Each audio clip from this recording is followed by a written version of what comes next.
Wild discovery. Wild.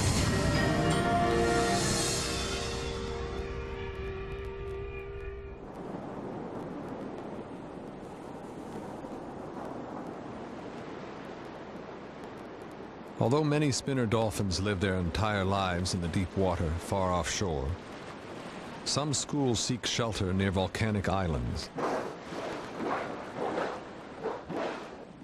This morning, off the big island of Hawaii, a group of spinners heads into shore.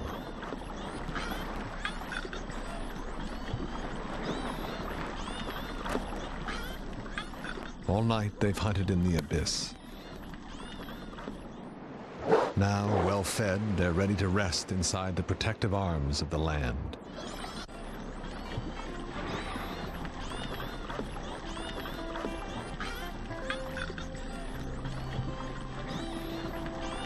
Of approximately 80 species of whales and dolphins worldwide, spinners are the most accomplished aerialists of all. Many other dolphins, like this rough-toothed dolphin, leap. And the great whales breach.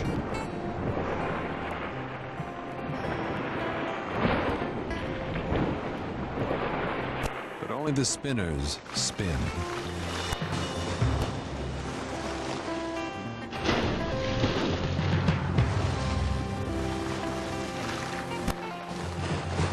Up to 7.5 revolutions in the 1.25 seconds they're in the air.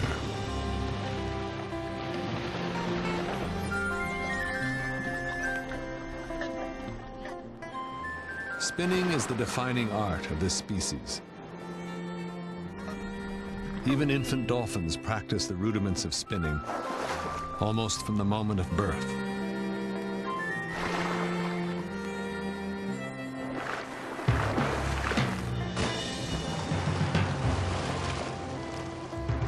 Only now are scientists beginning to decipher the mysterious language of spinning. But with each answer come new questions. How does spinning enable the school as a whole to function as a cooperative society of friends? And how does this help the dolphins to survive?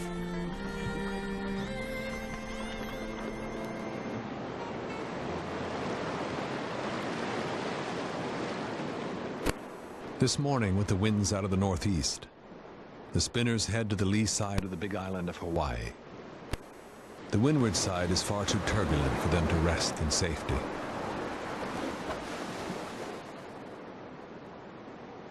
But on the southwestern shore in a protected bay called Kealakekua, they find the ideal conditions for their midday sleep. A calm surface and clear water have attracted 100 dolphins to Kealakekua this morning.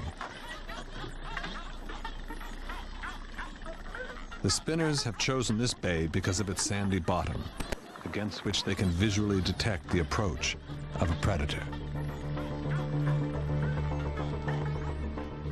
Sharks are a major concern and a serious threat to dolphins of all kinds. Many smaller cetaceans, like the spotted dolphin, bear the scars of shark bites. In this case, a missing front flipper.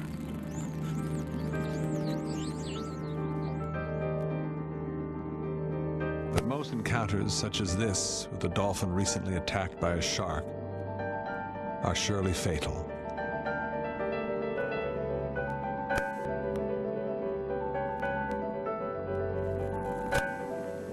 Against this sandy bottom, dolphins can see sharks and drive them away.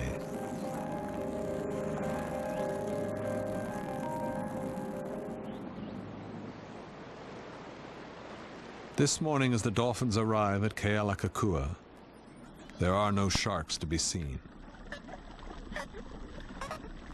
Slowly, the school winds down from its energetic behavior of the night. Over the next 2 hours, as the dolphins enter into what scientists refer to as the restless state, the school tightens up, synchronizes its breathing, and begins to prepare for sleep.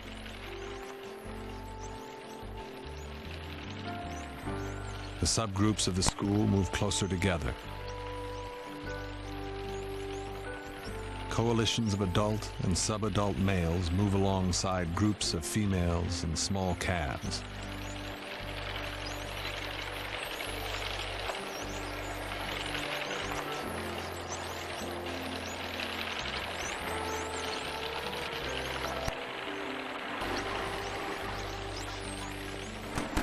Juvenile dolphins within the school continue to play, but only within the borders of the playpen, an area contained by the larger group. Much affectionate touching and rubbing occurs at this time. Some dolphins engage in games of patty cakes, one swimming underneath the other while scissoring their pectoral fins back and forth.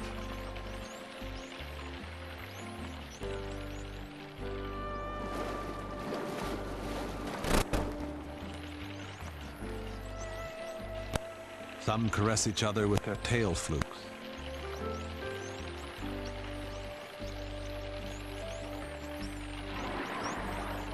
Receptive females are accompanied by small groups of males who take turns mating with them.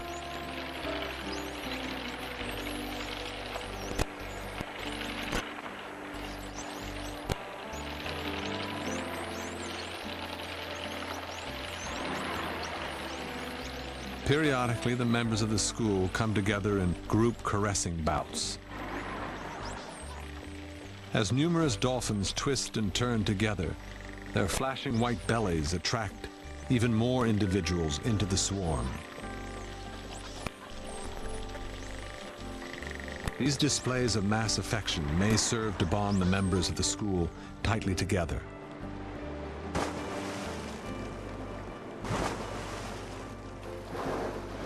Spinner schools are believed to be made up of a society of friends, individuals not necessarily related by blood, but instead drawn closely together for mutual aid in defense and hunting.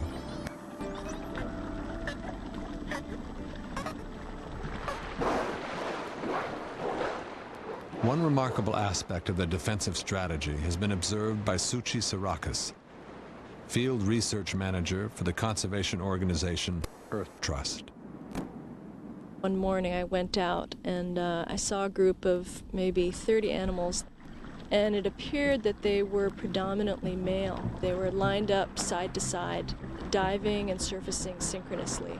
Furthermore, they were swimming quite slowly, and all of a sudden, it was almost like someone had said, "On your mark, get set, go." You could see they erupted into kind of a frenzy of activity.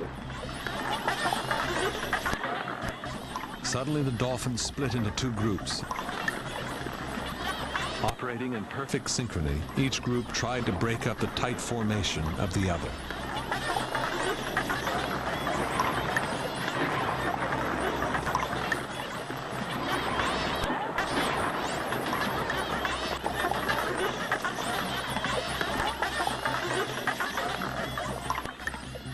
And then just as suddenly it stopped, and they went back into this, what I call like a drill formation.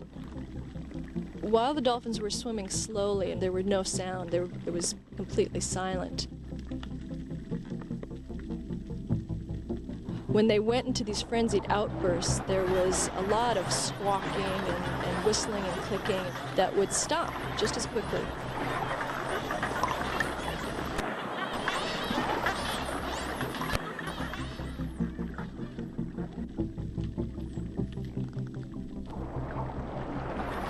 Time and again, the two groups played out their scrimmage.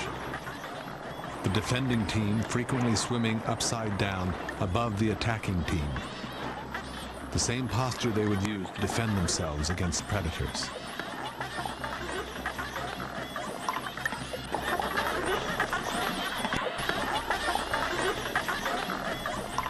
I had the distinct impression as I followed along that I was watching some kind of drill practice. Perhaps in this case it's something like a shark drill.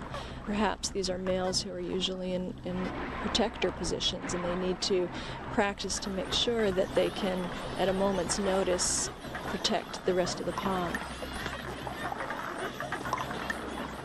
100 miles from Kealakekua Bay, The rugged southern shore of the island of Lanai also provides sandy bays where the spinners can rest.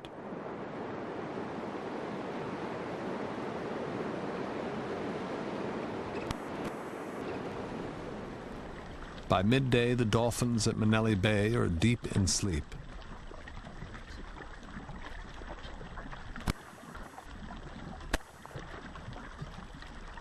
Grouped together in tight formations, they sink to the sandy bottom, where they remain submerged for 4 to 5 minutes at a time.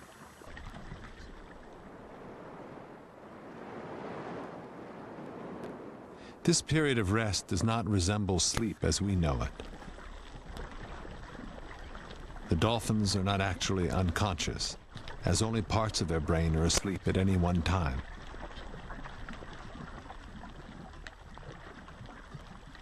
Most striking now is their silence.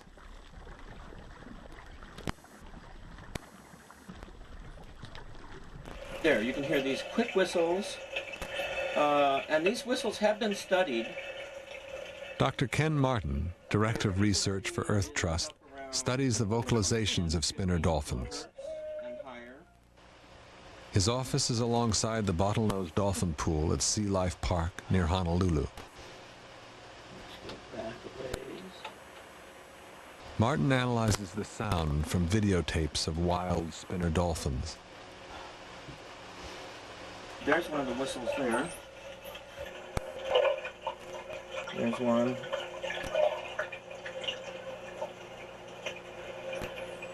Now there's a nice whistle. Actually, most of the sounds that we get from them are pulse sounds. Things like that represent click trains, pulses. We also get whistles, and of course the pulse sounds go way up into the ultrasonic range. The pulse sounds are very difficult to study in that functionally they are a mixture of echolocation and communication. And who knows, maybe sometimes they serve both functions at once. Echolocation sounds enable dolphins to track objects in dim or dark water, to in effect see much further than their eyes alone will allow.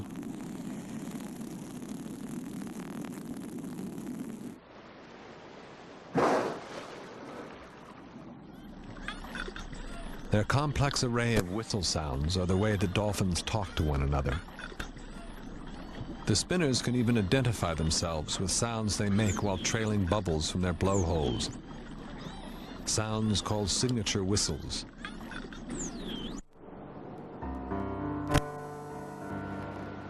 This afternoon at Lanai, the spinners have turned their sound systems off, allowing critically important areas of their brains to sleep. Now, without sound, they rely heavily on sight. And this is why clear water and white sand bays are so important to them.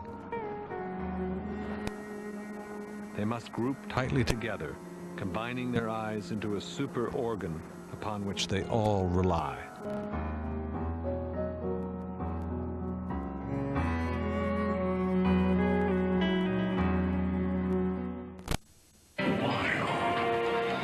Unexpectedly, their performance and sometimes their lives end due to modern-day invasions.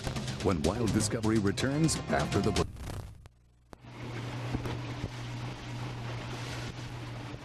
Animals, 8 o'clock. On the other side of the equator, Dr. Michael Poole has been studying the spinner dolphins of French Polynesia for more than 10 years. Vertical spin falling horizontal, 12 o'clock. Like the Hawaiian spinners, these Tahitian dolphins also use volcanic islands as daytime resting sites.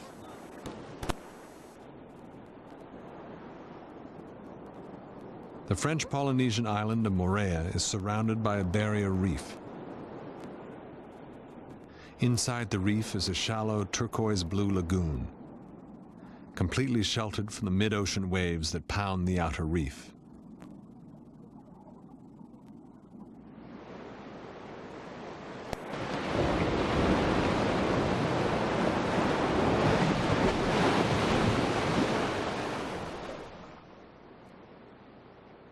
12 passes through the reef allow the flow of water between the lagoon and the open sea.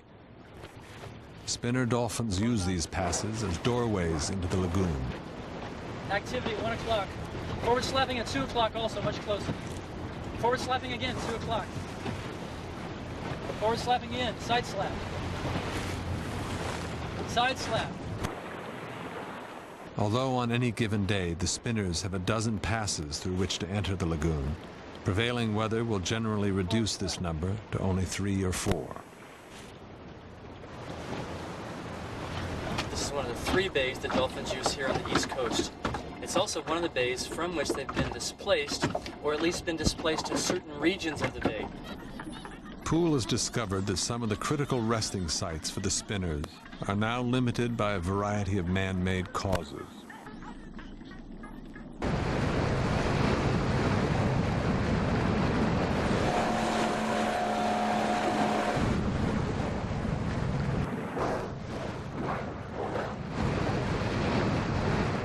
The population of Moorea is increasing rapidly. It's become rather a bedroom community for Papeete, Tahiti. It's just 12 miles away. Because of that, many people are now commuting back and forth. The amount of boat traffic and jet ski traffic that we have here, there's been an incredible increase in the past 5 to 7 years in the number of jet skis. Because they're going so fast, they oftentimes don't see the dolphin school ahead of them and end up going right over it.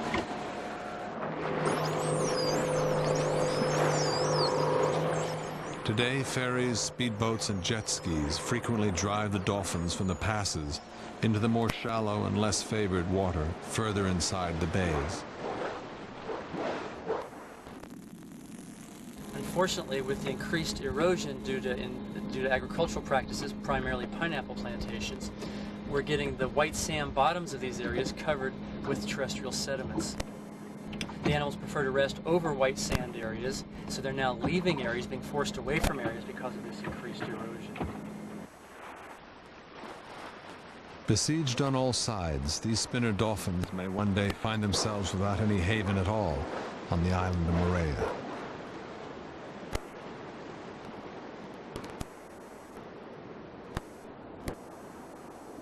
But this afternoon, as the sun begins to drop, the dolphins slowly awaken from rest.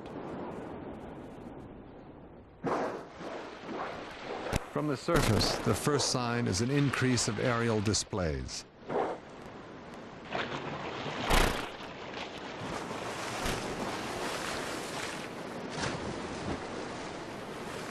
Scientists studying spinner dolphins have cataloged 7 types of aerial behaviors.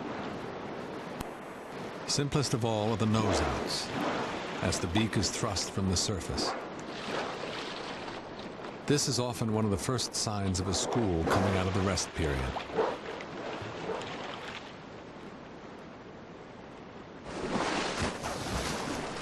The spinners use tail slaps as acoustic signals, giving cues about danger or a signal to dive. They can also be performed upside down.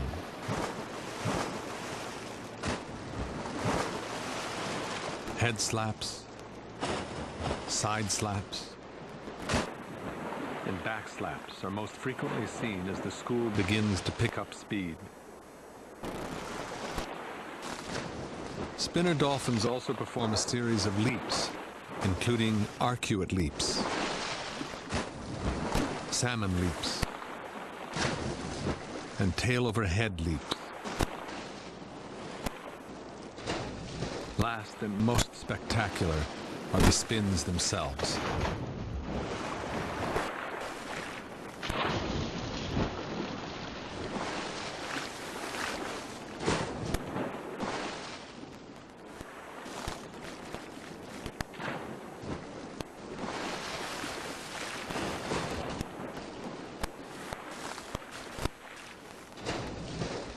Many animals spin repeatedly, with each spin tending to get smaller and smaller, finally finishing up with an emphatic side slap. The power of the spin comes from the tremendous acceleration under the water, and the torque of the tail as the dolphin breaks the surface.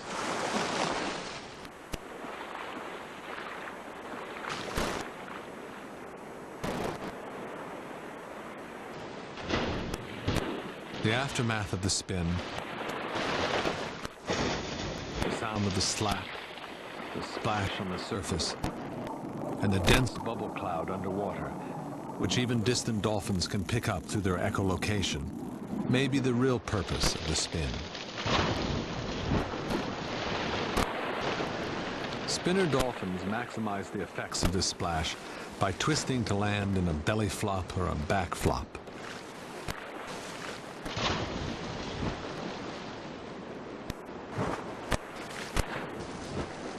Spins are most frequently performed while the school is spread out across the water.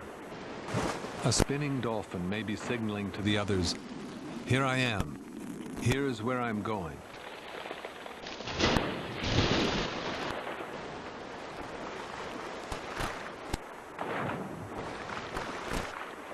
The effect of many dolphins spinning and leaping at once defines what scientists call the envelope of the school. That is, its size, direction, and speed of travel. Squawks, clicks, barks, blats. Communication is key for these creatures. When Wild Discovery returns after the break.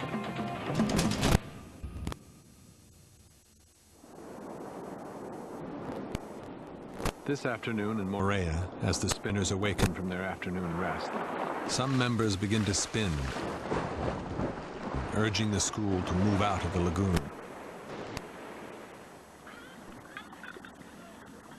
But other members are reluctant to leave just yet, and slowly nudge the school back into the bay and into resting behavior.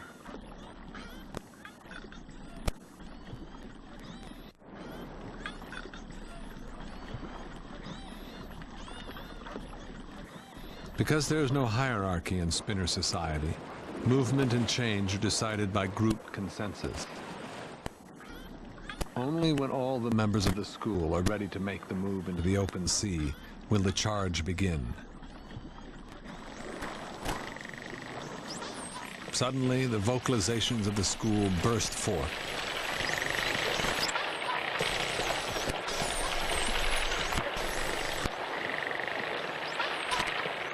The sound is a cacophony of squawks, blats, barks, whistles, and clicks, as all the members of the school literally shout at once.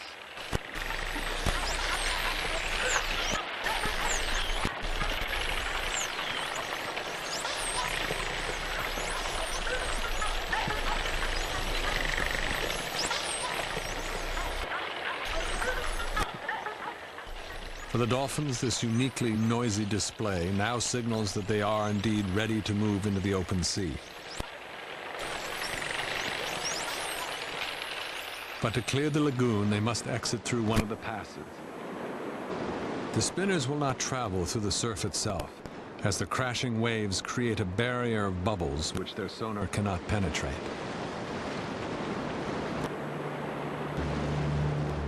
Dr. Michael Poole recalls the day when the weather changed suddenly, the waves building so high that they closed out the dolphins' only exit. The waves were so much larger even than they are today. The entire pass was closing out. We stayed on shore and in my boat. We had two teams working simultaneously, watching these dolphins the entire day. At sunset, around 6 o'clock or 6:15, the animals were still here. Never before had the dolphins stayed inside the lagoon until sunset. But with several newborn calves and enormous waves blocking their route, the school could not leave.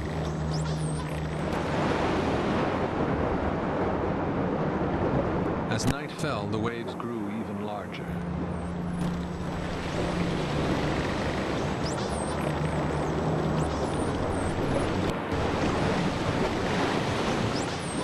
Finally, nearly 30 hours after entering the lagoon, the dolphin's doorway opened once again.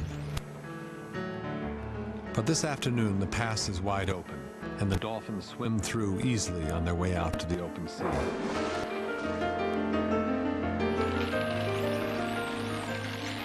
Once outside the reef, conditions change immediately. Ocean swells build all around. The school picks up speed, spreading out across the water. signaling to each other through aerial displays.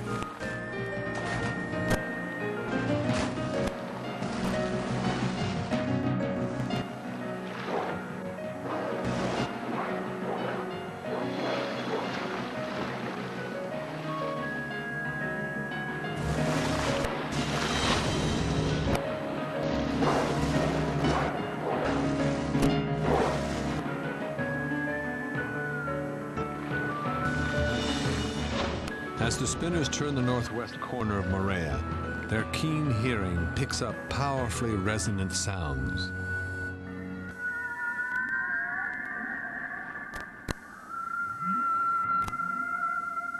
The songs of humpbacks are punctuated by their own brand of aerial behavior.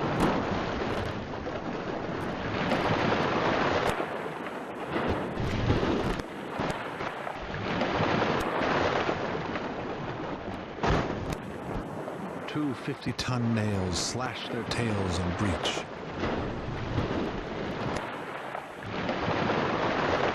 They are competing for a female who tries to elude them.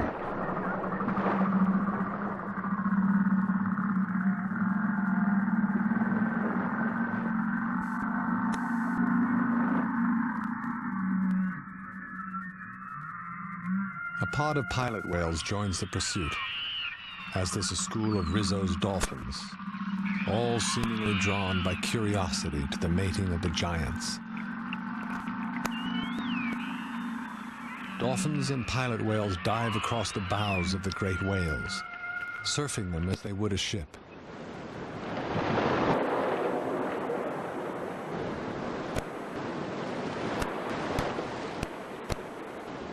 The humpbacks seem oblivious to the smaller cetaceans, absorbed as they are in their own graceful and powerful ritual, as one male struggles to shoulder aside the other in pursuit of the female.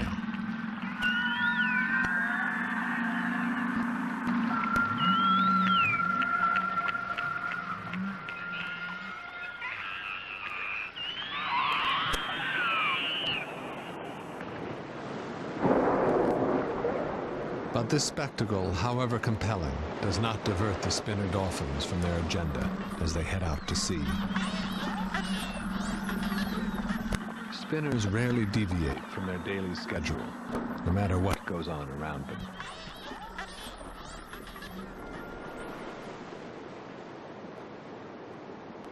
Interactions between different species of whales and dolphins are rarely observed in the wild, let alone understood. But one of the most intriguing cases of relationship between species can be found 300 miles north of Moorea on a coral atoll known as Rangiroa. Millions of years ago, Rangiroa was also a massive island. Today, its volcanoes are long extinct, eroded and subsided entirely back into the sea.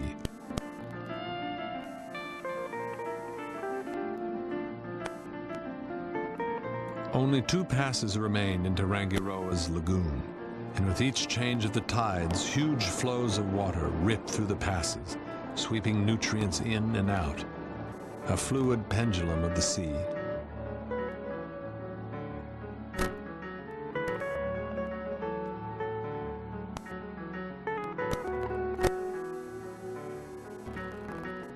These passes have become a gathering place for an astonishing variety of marine life, including hundreds, perhaps thousands, of sharks.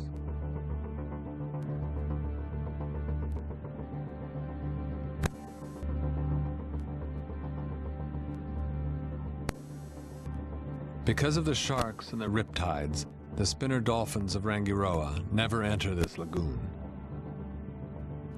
instead resting offshore each afternoon. But a school of bottlenose dolphins, much larger and stronger than the spinners, have chosen to live in these passes year-round. And twice a day, when the tides change, the 10-foot-high standing waves of the riptide become the bottlenose dolphins' playground.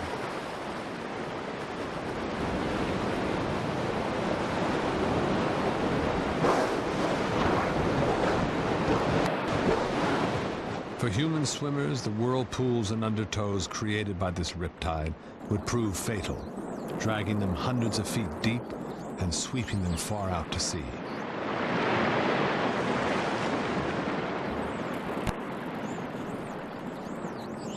But for the dolphins, these challenging conditions are nothing short of exhilarating.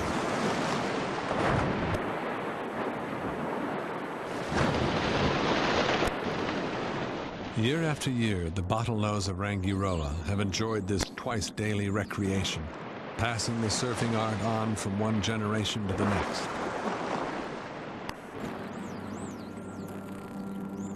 But several years ago, observers here noticed something new. A dolphin acting quite differently in the waves than the others. A much smaller dolphin, spinning.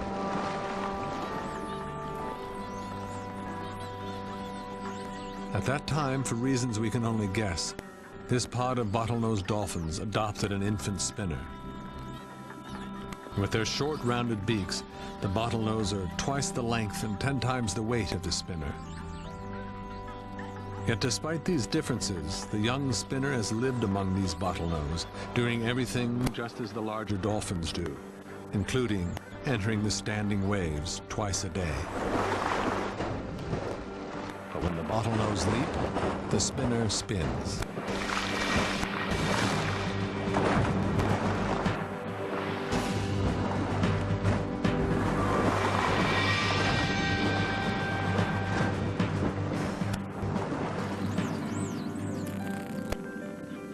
In addition to surfing the pass, these dolphins have another kind of thrill to look forward to.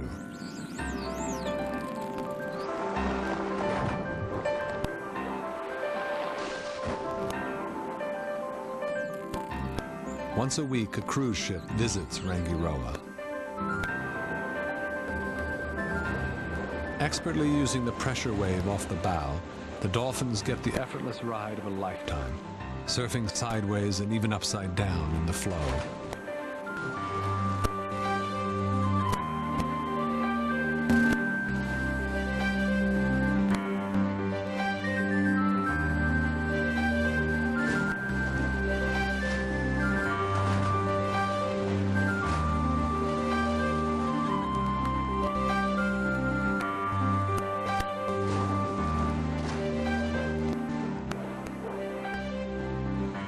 At day's end, as the bottlenose and their adopted spinner surf the waves, a large school of spinner dolphins further offshore makes haste for their feeding grounds.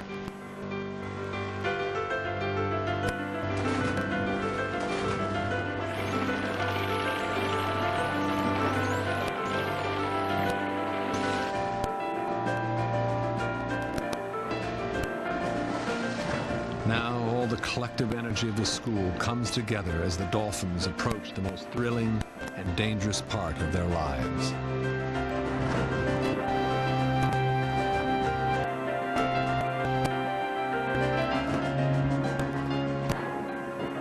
Scientists have likened the dash to the deep and all its accompanying aerial displays as akin to a football team psyching itself before a game.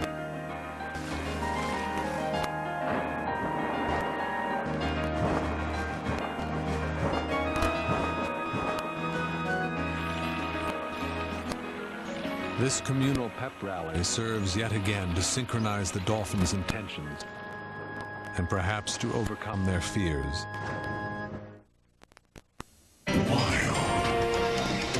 For these ocean acrobats, nets only become deadly traps. When Wild Discovery returns after the break. For as night falls, a change takes place in the deep water far below.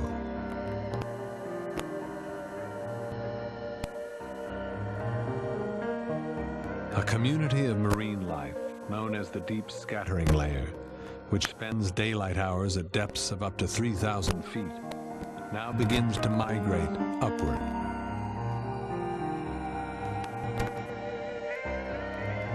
As these riches come within reach, many surface dwellers, including the spinner dolphins, begin to hunt.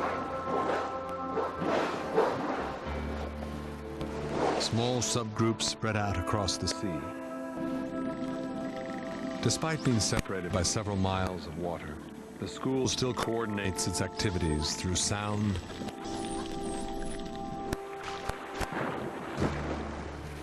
and through spinning, which reaches an explosive crescendo in the darkness of night.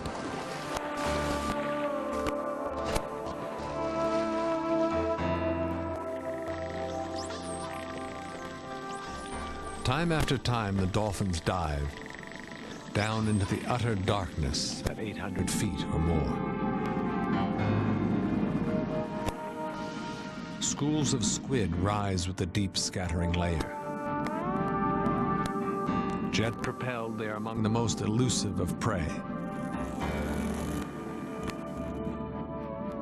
Yet dolphins of many kinds are adept at catching them.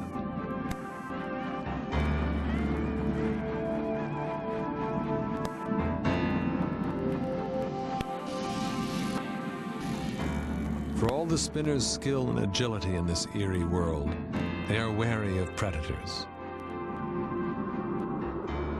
Many sharks live in the deep scattering layer.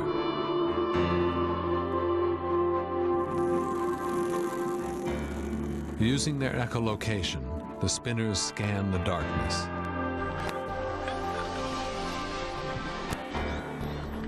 Then, using their whistles, they call members of the school back together and unite for their defense.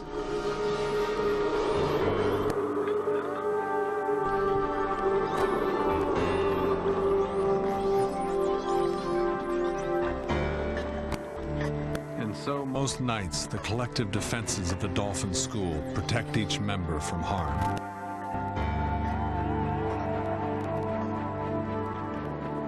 By dawn, the spinners regroup. Well fed, they move once again towards the shelter of the islands.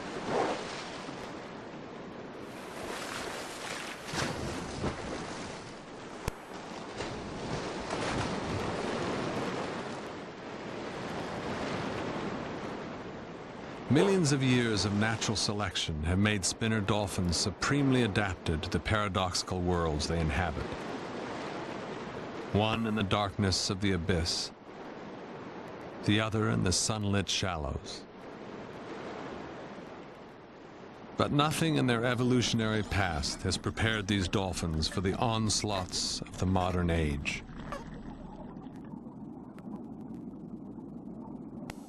In the open sea, spinner dolphins and spotted dolphins frequently swim above large schools of yellowfin tuna. Fishermen in the eastern tropical Pacific use dolphins to locate the tuna, then set their nets around the dolphins.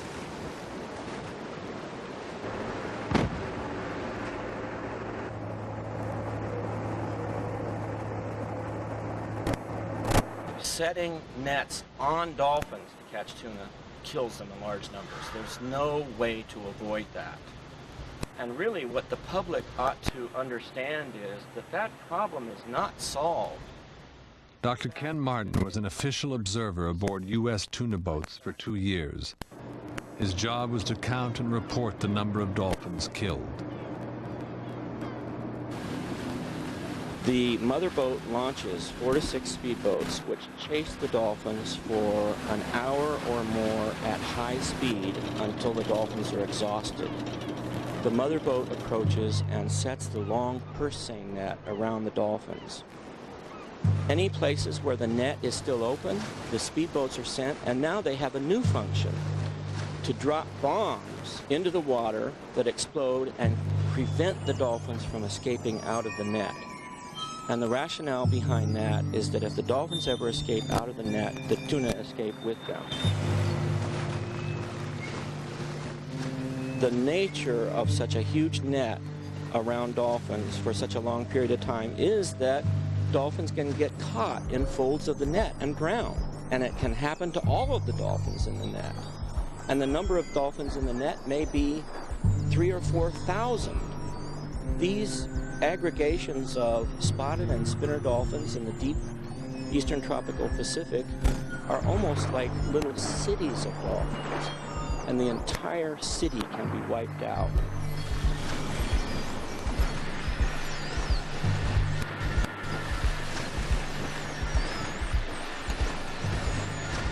The spinner's brilliant defensive systems, group loyalty, sonar, speed and agility, offer them no protection here, and may even work against their survival in the chaos of the nets.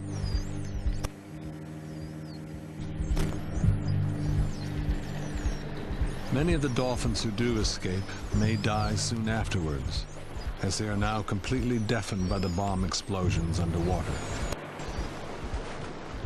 Tragically, for a dolphin, being deaf is equivalent to being blind. I can state this on my own experience because when the tuna fishermen used to throw the bombs at me as an observer to keep me from reporting large kills, those bombs made me deaf for about a day.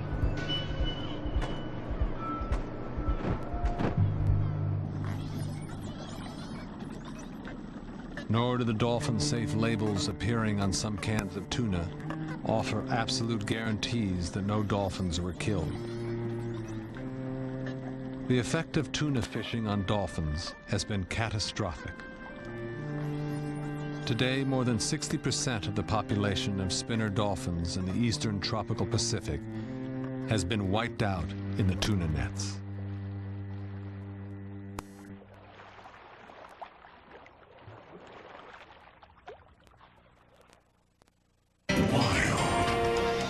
Though studied for over 3 decades, much of their lives still remain a mystery. When Wild Discovery returns after...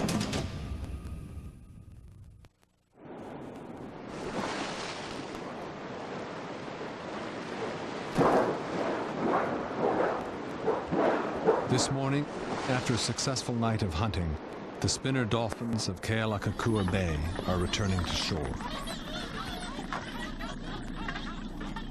Mornings are a time of celebration as the members of the school meet and play together.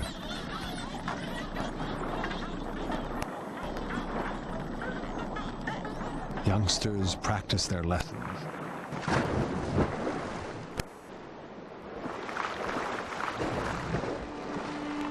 Little by little, the warm, clear waters entice them to rest.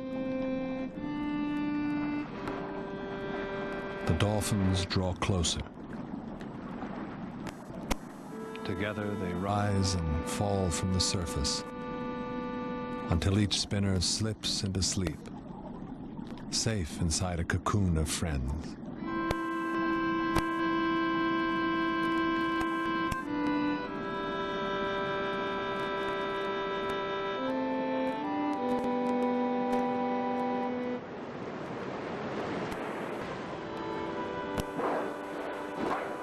In the 30 years that spinner dolphins have been studied, much has been deciphered of their lives in the wild. Yet most of their world remains, and may always remain, completely mysterious.